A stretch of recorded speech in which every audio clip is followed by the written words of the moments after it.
Good day, folks. Thanks for coming to Finding the Warmth of Our Sun. I'm Matthew Brown, your host here at Madison 365. You can find us on YouTube, Spotify, Stitcher, and Apple Podcasts. So thanks for coming and joining us. We have a guest today, co-author of The Bright Ages, David Perry. Also, his co-author was Matthew Gabriel. It's a survey of the Middle Ages that really peels back the layers of history. This is the book. It's a very, very good book. I just finished it the other day. It's to expose that what we call the Dark Ages wasn't backwards, but something filled with stories that I know I found familiar, and particularly thinking about our modern age. You saw women taking control of their lives and exacting agency, even in the face of patriarchy. You saw travelers creating connections and exchanging goods, deep cultural thought and debate about the role of religion, justified violence, philosophy, and rule, and a world of shifting borders and ideas that was never apart. And so this is David Perry, again, freelance journalist and covering politics, history, education, and disability rights. So thank you for coming. It's very exciting to have you. Thanks so much for having me and for that pitch of our book. That sounds pretty good. if that's what we wrote, that sounds pretty good. I'm pretty happy with that. At least that's what I took away from it. What others say. Yeah, no, that's good. That's good. Great. So let's really jump to it.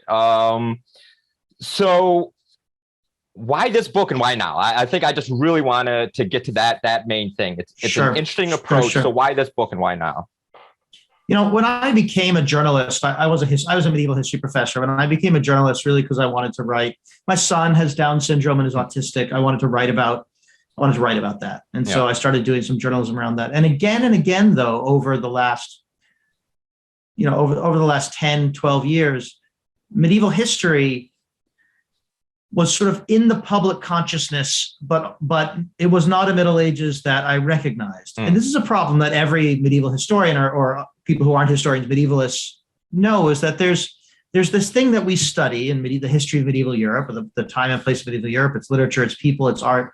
And then there's the ideas about the Middle Ages, and they're just totally different. And, that may be true for every period, but not every period has a kind of place in the cultural imagination the way that, in particular, the European Middle Ages, the Dark Ages, has in modern, let's just say, American society. We just talk about this country for now. Yeah. It really has a powerful place in the imagination, and it's just wrong. And moreover, it's wrong in ways that, are frustrating because it's just wrong. I'm a historian. I want people to understand a more complex, nuanced picture of of any past, but certainly the past that I'm an expert in. But it's also wrong in ways that have kind of a politics that lead people astray in a number of different contexts, both, I think, sometimes really terrifyingly and violent, sometimes just sort of it's annoying, like, no, medieval people did take baths.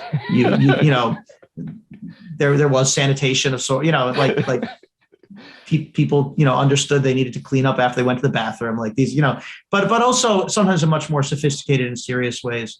And so this was, so my co-author, Matthew, and I, we had written a piece for the Washington Post about Western civilization when a Republican congressman from Iowa was talking about white supremacy and Western civilization. And he said, well, I just meant Western civilization, not this white nationalism thing. And in fact, we said, no, they're the same in the way he's using it. And so we wrote about that. We really liked writing about it.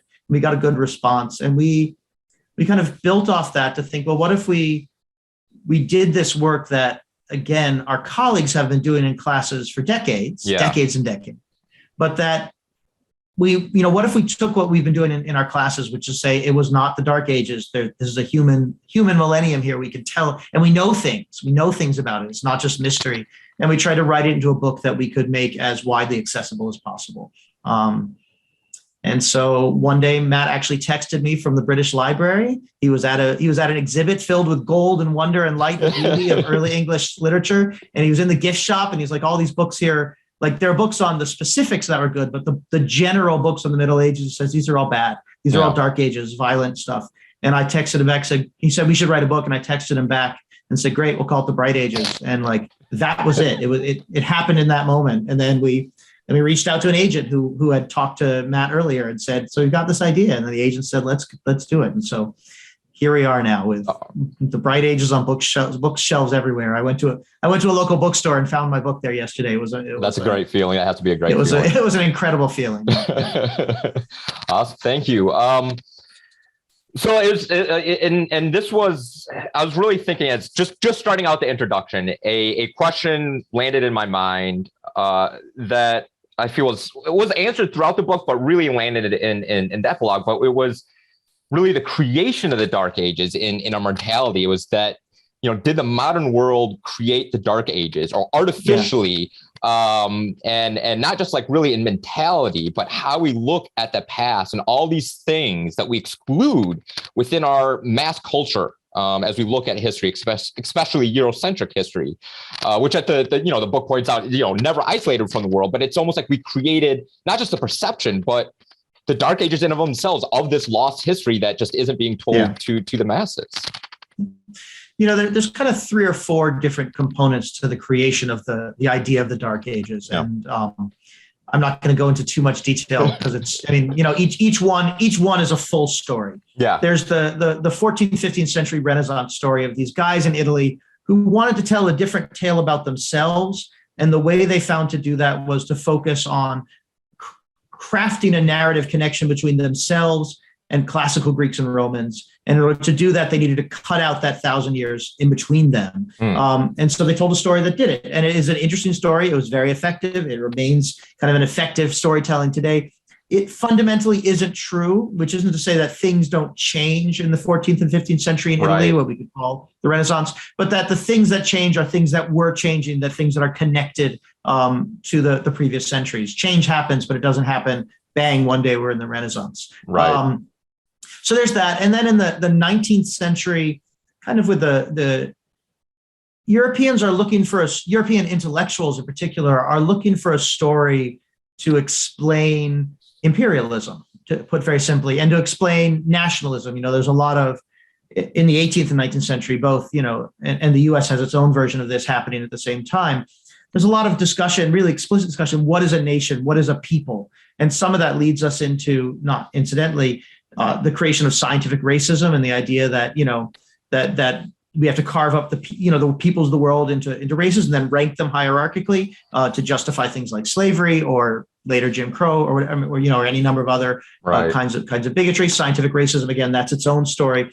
But the Dark Ages, the creation of the Dark Ages plays into that. On the one hand, it isolates Europe in a way that's useful, so you can kind of argue for purity, and that leads us straight towards things like Aryan purity with Hitler, not like overnight, it's a process, but argue for purity. On the other hand, you get to kind of argue for a heroism that, sort of men were men and women were women, and men put on armor and fought each other, but also were chivalrous to each other, and then also fought the non-Christians. And of course, there's a racial history to that as well. So there's this 19th century nationalism history. I always like to say when I get mad about something, I usually blame the Renaissance, but if I don't blame the Renaissance, I'm blaming the 19th century.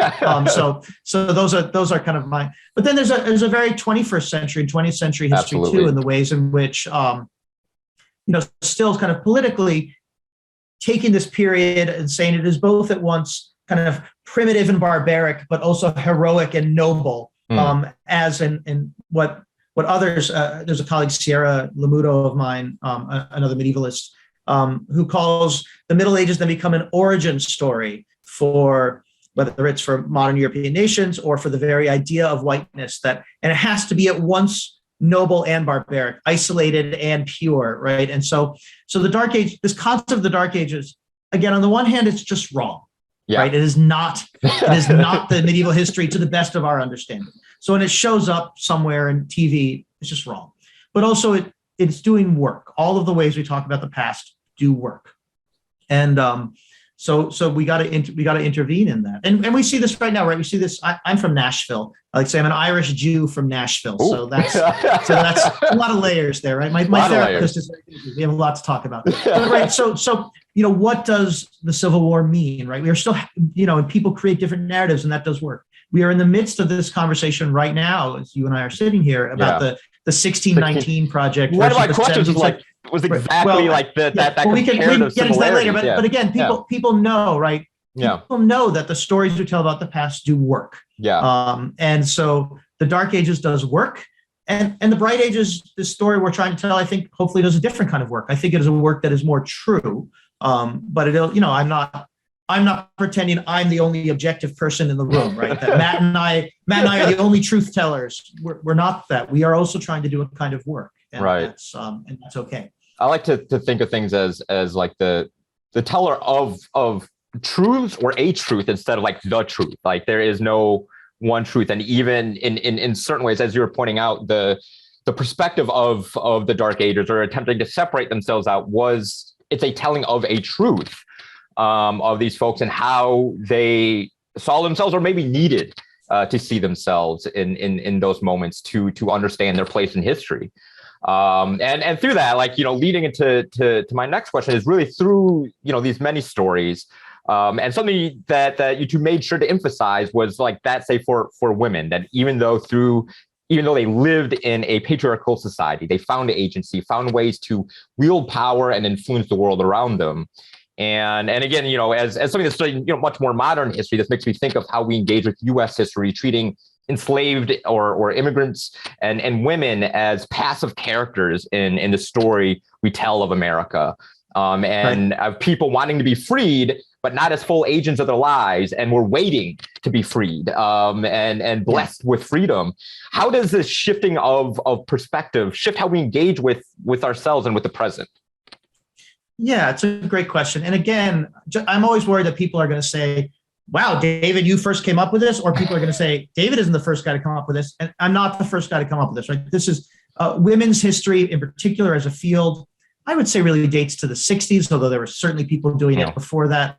So 60s is a long time ago now in terms of academic disciplines, right? People have been asking these questions and thinking about them, starting with women's history and then expanding more in a more nuanced way to gender history, certainly looking at social history differently. So thinking about class differently, thinking about race differently. Disability is a relatively new field, right? People are trying to, the humans were humans. All of the things were there. All the peoples were there in different ways, right? I always say we told, women were about 50% of the population for the whole Middle Ages. So if we're not talking about them, we're not telling you they're 50%, like they were there. And we can do it without being ahistorical. We can say patriarchy is real. Yeah. Right. Patriarchy created limitations, and we need to think about how people performed within gender expectations for both men and women. And to the extent we can identify them, people who are neither men nor women in the Middle Ages, that's harder. It's harder to find sources. You don't want to just write modern categories backwards, but the sources are there and are complicated and are worth getting into. Women worked within a patriarchal system. Some benefited from patriarchy, as many men suffer from patriarchy. Plenty of women in the Middle Ages benefited from patriarchy, though they were still constrained. Some really transgressed and often suffered as a result of it. Yeah. And others found ways to kind of work around it. So you have someone like Hildegard von Bingen, who we talk about. She's someone who was within a patriarchal system, but found ways really by citing direct revelation from God, but then also maintaining herself within correct theology. So she was never deemed a threat to exercise enormous financial and political and spiritual and intellectual power that remains today. And there just aren't a small number of women who, even in this, we're doing 300 pages, we do 1,000 years, right? We're moving fast, and we're moving fast on purpose. Yeah. We did not want to write. There are some wonderful 600, 800 page books on the Middle Ages. They're great. More books, please read more books. We didn't want to do that. We wanted to write something that moved quickly and hopefully pulled you, from 400 to 1400, in a breath. But there are just lots of women. They're there in the sources, and they're exercising agency, and they're exercising agency in ways that are gendered, which is to say they're exercising agencies that are ways that sort of fit within gender norms, but still, gave them agency in their lives. They're exercising agency in ways that are resisting those gender norms. And both of those stories we hope we told. Yeah. I think, and again, there are lots of scholars who are doing just brilliant work on gender in the Middle Ages. And if we're lucky, people will go into our further reading or do some of their own research, and we'll go out and find some of those people doing that work. I definitely appreciate the further reading section, and I like how you explain what they were. Because it's one thing of just being like, here's the sources that I pulled from, or we pulled from. And like these are the sources and why they're important and what they hit on or exactly where they fit in, and suggesting people of different places to look to dig into things. I appreciate it. But I know I can be a bit unique about that. Well, I got to tell you, everything in a book like this is intentional. I mean, whoever writes it, right? We had Matt and we have written lots of academic work with footnotes and endnotes, and hewing to a very standard kind of structure. The Chicago Manual style or other things like that.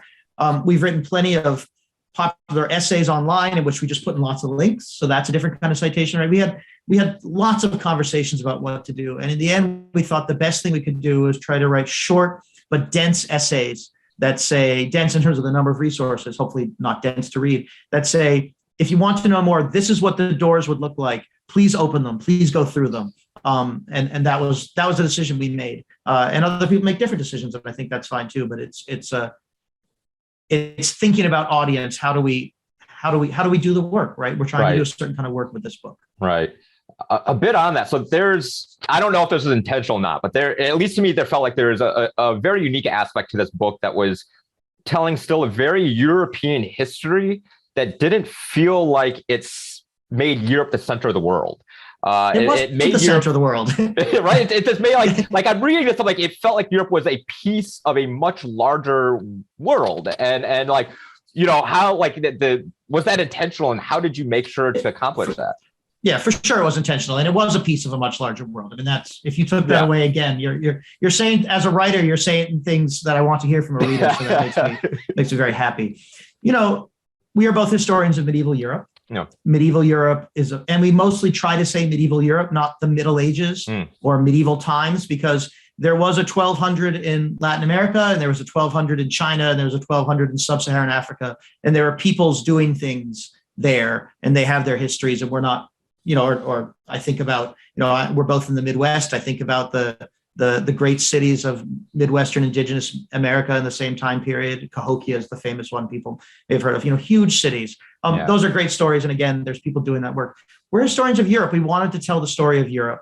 We want to tell the story of the thing that people call the Middle Ages as the history of medieval Europe. We wanted to try to connect it to the world as much as possible, locate it in the big world, but also say there is a history here, and it's an interesting one. It's a knowable one. It's a human one, and we're going to try to do that. So it was very much part from the beginning. I would love to write. I would need more expertise or collaborators, or better yet, edit a series with other writers. It'd be great to have similar books for every part of the world doing this, but it would be a mistake for us to try to take the whole world. There are people who do things like there's a new book that just came out on the year 1000. And so, they're trying to take one moment, but look globally. And I think that's a really good approach as well. Yeah, absolutely. And even thinking about this further, and I was one of the biggest things that actually stood out to me, not just in this book, but as I started, I guess, re-engaging with our with European Middle Ages and European medieval history through Tides of History with Patrick Wyman, it's a great podcast, folks. If it's really good, particularly this recent season that goes like all the way into the deep past and is working up to the Bronze Age collapse. It's fascinating stuff. I took the perception, I should say, before of thinking of race and racism and colonialism and even chattel slavery as modern inventions. But you make this very explicit in statements in there that they may have been modern things, but they were of the medieval world. They came out of even like, chattel slavery existed long before that. We want to talk about the beginning of what we call civilization. But these things existed and were formed, and these ideas were formed in the medieval world. So, I mean, slavery is a global historical phenomenon. Yeah. And it's really important to understand that this word slave is an English word from one of the many medieval words that people use to denote unfree peoples. And there are lots of words just in medieval Europe, and there are lots of words globally. And I think that it's a word that can conceal as much as it reveals, because conditions of being unfree vary widely. Yeah. And when we're sitting here in 21st century America, again, particularly in this context of kind of the debates happening right now, when we talk about global and pre-modern slavery, that doesn't erase the specific horrors of the transatlantic slave trade, which is operating on an unprecedented scale, the specific racialized nature and multi-generational nature of slavery in the history of the American South, right? So when I say there were slaves in the Middle Ages, that is language that sometimes gets appropriated to say, well, then we shouldn't be upset about American slavery. And so I understand that it's always happened. It's always there, right? I mean that argument gets made constantly. Yeah. Gets made constantly, and that's, again, it doesn't match my politics, but it's also wrong. That being unfree could mean many different things in many different places, and just within a couple 100-year period or even a 1-year period of medieval France, you find people who we would define clearly as unfree. But then if we look at the conditions of their lives, we would see they just vary widely in terms of issues like agency, what privileges they had, what protections they had, what things could be demanded of them, what things could not be demanded of them. Could they be bought or sold? What happened to their children? How did marriage work across legal lines? I mean, it's complicated and it's messy, and it's a long history. What we didn't want to do was erase it. I don't think people think about the Vikings as slave traders, right? But they were deeply enmeshed in moving peoples. Not only were there a number of different forms of slavery within Viking societies, they were deeply enmeshed with moving peoples throughout, let's say, Western Russia, down the rivers into slave markets in the Islamic world. Similarly, we have these figures. We tell the story of the rise of the Mamluks and their conquest of Egypt. The people who did that were trafficked, enslaved individuals who had seen their parents killed, or who had been witnessed as children to all sorts of atrocities on their communities, and we could expect carried some generational trauma with that. They don't. Yeah. I don't anyway know the sources that would allow us to do that kind of reading of them, and I'm always cautious about kind of applying modern psychological understandings to pre-modern people, but they also are human, and if they have witnessed their parents being killed and then were put into chains and marched across the large swaths of the world, that's going to have an impact on you and who you are as you grow up. That's going to cause trauma, just as it did for people's, when we do start getting narratives of enslavement in the early modern period, mostly connected to the Atlantic slave trade. We can see that, but we can expect that mattered, right? So that's part of the story, is the migration of peoples, or the movement of peoples, because they were voluntary movements. Yeah. They were transient peoples moving back and forth across the Mediterranean deliberately. I mean, like, just the culture of sailors on that Mediterranean is fascinating. They were refugees fleeing violence, or they were enslaved, right? I mean, that's individually or en masse. I mean, that is part of the story of this period, and it's part of what brings people into Europe, and it's part of what takes people out of Europe. Is the history of slavery. And again, I've said this before, and I'll say it again. There are scholars who are working specifically on this question of slavery and trying to write a better story, and we do cite them and some of them. And it's something that once you decide to go at with a different lens, is knowable. It's there in the sources, and you can tell that story. Yeah, is one of the biggest things that stood out to me, and particularly for folks, like kind of how I thought about this within a modern context, was the difference between enslaved Africans and indentured servants, or as we look at like this idea of just unfree people and the various degrees of that. Like, I love that term, that unfree people, or even now how we think of prisoners and prison labor and immigrant labor, and farm labor. Like, there is a level of unfreedom, and being unfree here. And it's a very inclusive and expansive and deep term. It's so simple, but it's just, it's rich in how it paints a picture of the varying degrees of existence and agency, even in our modern world. And I think once you've taken that framework and then you apply it, again, here, we're not going to pretend we're not in 21st century America right now. We're having this conversation, and apply it to the history of slavery in the American South. You see exactly why that both was so terrible at the time, and its consequences have lingered in all the generations since, in ways that it's not that anyone wanted to be unfree, but that other kinds of slavery did not have the same kind of mass impact or multi-century impact in this on a people in the same kind of way. And other kinds of slavery did. I mean, there's plenty of terrible histories of slavery. But once we start seeing the condition of being unfree as something we have to analyze and look at really carefully, I actually think that strengthens the case for the history of the slavery in North America and in the let's say in the United States of America, which the whole country was complicit in. I think it strengthens the case for that being particularly pernicious rather than weakens it. Yeah, it attempts to really highlight the uniqueness of each type of unfreedom of experience. Right. It doesn't blend them together in a way. It really, it's a great term.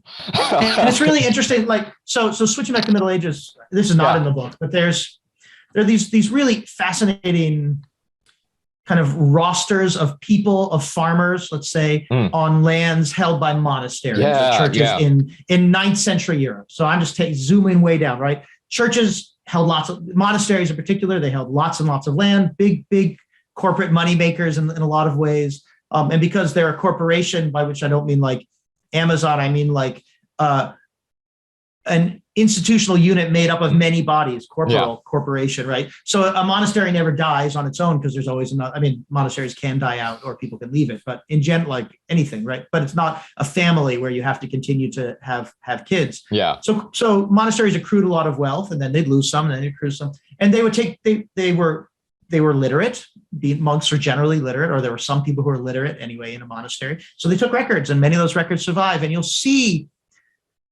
Kind of, I use this in my teaching a lot, and we didn't put it in the book because it's hard to make exciting, but I'm going to try right now. Like you see these names of these people, men and women, married or not, and they have different names attached to them in Latin. So like Colonia or Ancilla or Servus, and Servus we can translate as serf or slave, and so on, or yeoman or whatever. Like different, they're all connoting different categories of privilege and power and freedom that is on a spectrum. And it's a spectrum literally living in a village of 50 people, right? It's a spectrum right there in that village. And then we'd have to ask, well, to what extent does that spectrum connote theoretical freedom or actual freedom, right? Is the person with slightly more legal rights actually more free in any, or are they all pretty free because no one bothers to check or whatever, right?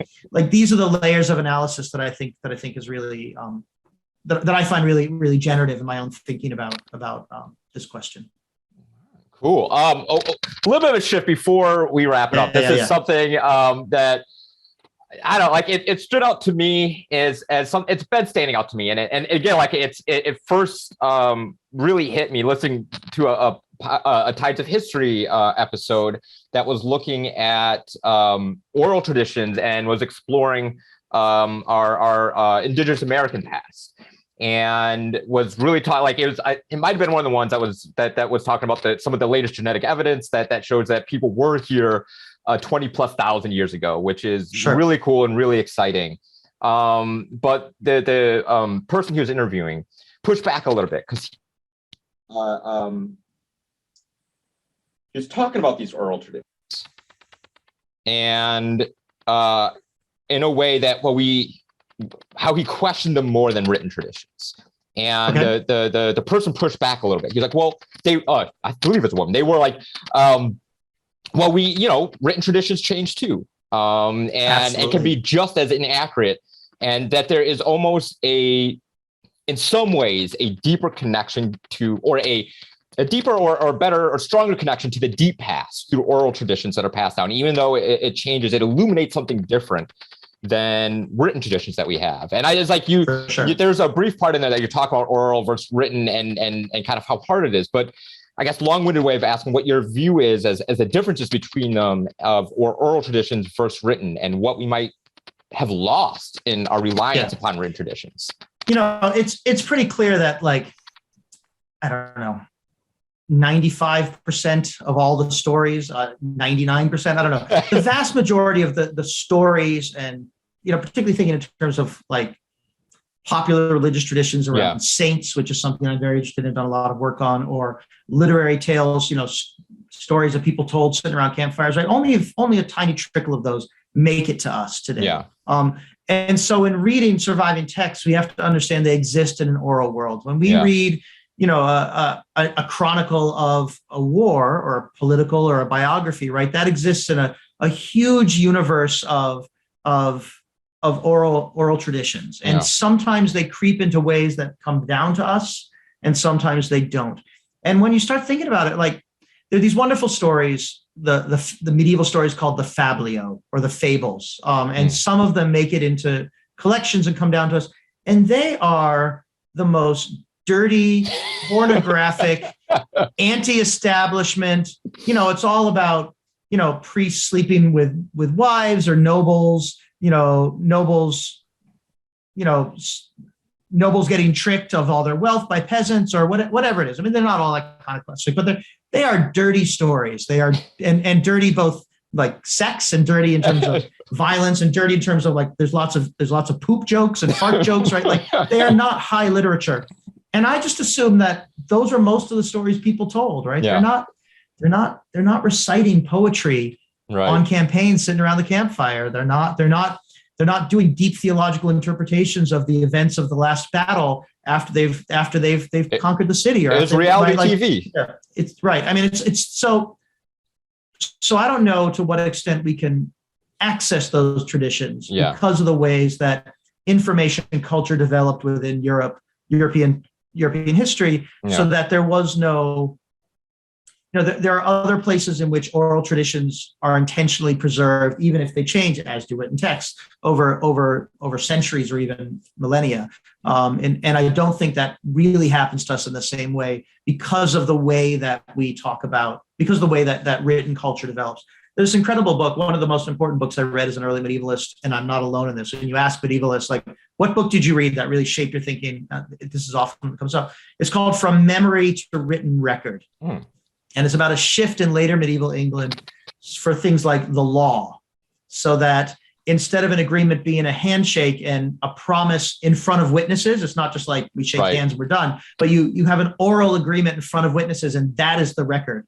When that oral agreement gets written down on a piece of paper, even with a list of witnesses, suddenly the piece of paper is the record, not the words out of your mouth. And there's a huge cultural shift. This person, Clancy, that it unfolds from that. And I do think that is the way that European culture gradually moved, is into making the paper matter in a way. But it doesn't mean people stop telling stories. Yeah. And they haven't yet. And they told them in the Middle Ages. And to the extent those stories survive to us or peak up in one place or another within a source, particularly weirder sources. Saints' lives are often weird. And you can see kind of orality embedded within them in ways that are really, really exciting. And, this is not what I did as a scholar, but this is cutting edge stuff. The people who are doing this work, trying to locate orality in medieval written texts, they are working right at the cutting edge. It's fascinating. With my last question being, is there anything you want to make sure to get off your chest for people about the Middle Ages or medieval Europe, however you want to think about it, that you just need to get off your chest about it? The thing that both Matt and I keep saying is that the European Middle Ages are knowable and that they're human, that the people who lived there are as human as we are. They often had different frames of references, as do we in this modern world, but they were fully human. They were, genetically pretty much the same as us. Evolution has not moved much in just a couple hundred years. That's not how evolution works. They were human, and they had all the capacity of humans as we do. And that can be wonderful in that they loved their children and they looked for beauty. And it can be terrible in that they are capable of hatred and bigotry and violence against each other. And if we go into this past thinking of them as human, not as simplistic, not as the Dark Ages, but as a human age, we'll get a lot closer to the truth. Yeah, absolutely. Just messy. I love to talk about the messiness of humanity, it is messiness messy. of human history. It just is. It just is. Yeah. Yeah. It's absolutely messy. Well, thank you very much, David. Thanks for coming. Again, this book is The Bright Ages. Pick two up, one for yourself and one to give, or at least more to give. It's a great gift for anybody that has any passing interest in, and I just think just history in general. It's a great telling, great narratives, and very just fascinating. Some of the little details like one of the things that comes to mind is with the Vikings and engaging with an Islamic representative, like I'm forgetting the exact story, but about washing and keeping clean and how they share the bowl and like some of those little things are that again illuminate the messiness and the humanness and the human aspect of it all is fascinating. So thank you very much for coming. Thank you for having me. Thanks for reading the book.